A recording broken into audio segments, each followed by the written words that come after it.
Hello, Year 6, welcome to Wednesday's RE lesson. So we're carrying on with our work on Hinduism, and today we're looking at what symbolism is used in Hinduism. It's a lot of ism there. So symbolism is used in Hinduism. So this links to our work we did yesterday on the gods.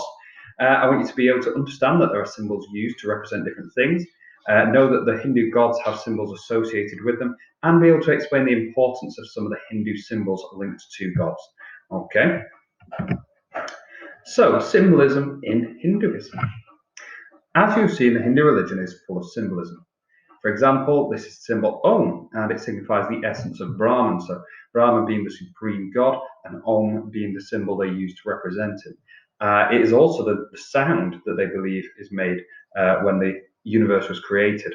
So, one of your tasks on, I think, the first day was to draw this symbol so you can see how it works and how it's linked together. And the gods have also got key symbols linked to them. And you learned some of that yesterday. So I went through some for Brahma, Vishnu, and Shiva. And then you were asked to find out about two more gods linked to the Hindu religion. So here we go. We've got Brahma, Shiva, and Vishnu. And the symbols they have. So Brahma has a water pot, rosary, lotus flower, a spoon, and a prayer book. Vishnu holds a conch, the chakra, a lotus flower, and a mace. And Shiva has a third eye, a cobra necklace, the vibhuti, 3 lines, and a trident. Now, all of these symbols, they're not just holding things because they've got 4 arms, say in the case of Brahma and Vishnu. They're holding them because they have special meaning, they have special purpose, and they represent some element of that god, and they mean something to the people who follow the Hindu religion. So, each of the items, as I've said, have specific meaning. The setting they're drawn in also might have a particular meaning. If you look in the background, particularly of a picture of Shiva and what's going on in the background there, what is it that is being represented there? So you think about Shiva represents the destruction and recreation in nature and the world. So think about the sea, the animals, the mountains. It seems almost like Shiva is sort of surrounded by part of a cave. We've got the sun in the sky. And so it's very nature-based, very natural. Okay, Brahma is actually sitting. If you look at the bottom of where Brahma is sitting, on a lotus flower. So they picked very carefully. People who are recreating these images, they're being very respectful. They're picking the imagery very, very carefully to pay that ultimate respect to those gods. They're not drawing rushed images of a god. They're not drawing some rushed sketch that's taken them back 10 seconds. They're not should put a lack of thought into it. Everything they've done here shows that real respect they have for the gods in this religion. And they've thought very carefully about how they are representing them. You also see how Vishnu and Brahma in particular, the jewelry, the decoration they have on them, okay, it's been very carefully thought out. It's highly decorative.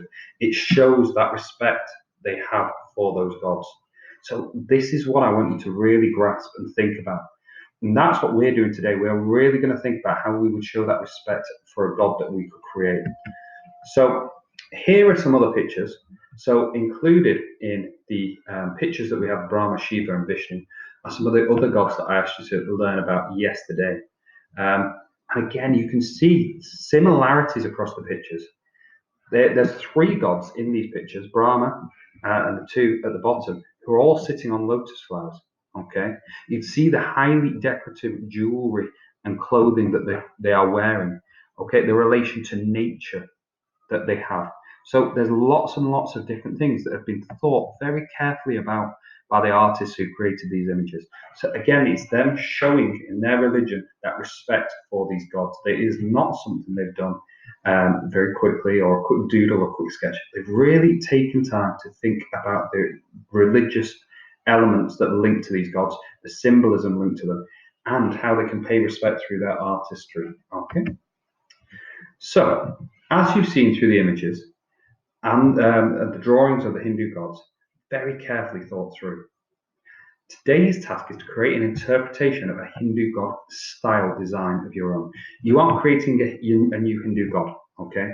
We're not creating a new Hindu god. That's not what I'm asking you to do. But what I want you to really reflect on is that understanding of the symbolism and the thought that goes into that artwork and the way they create symbols and a representation of their gods. So I want you to think of creating a representation of a Hindu style god. Okay, so I want you to think about the setting and the background, the appearance of the god, okay, and something that might, some symbols that might relate to what you believe your god represents.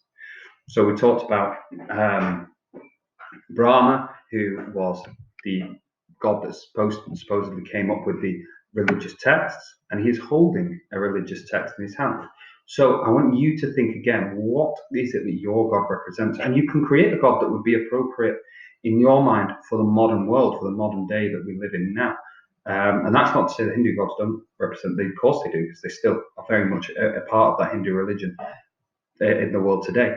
But I want you to think of something that you could use symbols for that would represent the world we live in today. So you could think about the environment, environmental change, maybe a god that would help support the environment, help improve it.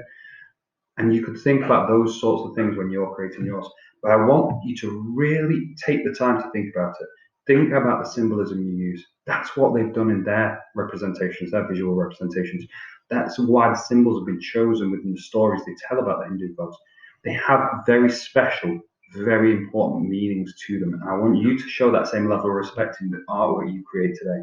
Really think about how you're going to link your symbols to the meaning and the position your God-like person holds, your God-like symbol holds.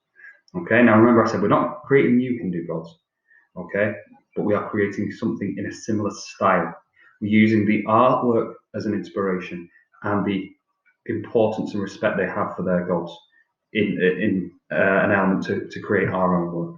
Okay, I'm really intrigued to see what you manage to produce. The other thing I'd like you to do is somewhere on the sheet, if you could, is to explain the meaning of the symbols that you give to your god. So explain why you've given them those different meanings. So if you remember yesterday, I talked about Shiva and Vishnu, the meanings that each of the different symbols they hold have. And I want you to do the same thing for yours. Fascinated to see what you produce. Please send me some things through on Seesaw or Class Dojo if you can. And if you have any questions, likewise, just ask them on Class Dojo. I'll get back to you as quickly as possible.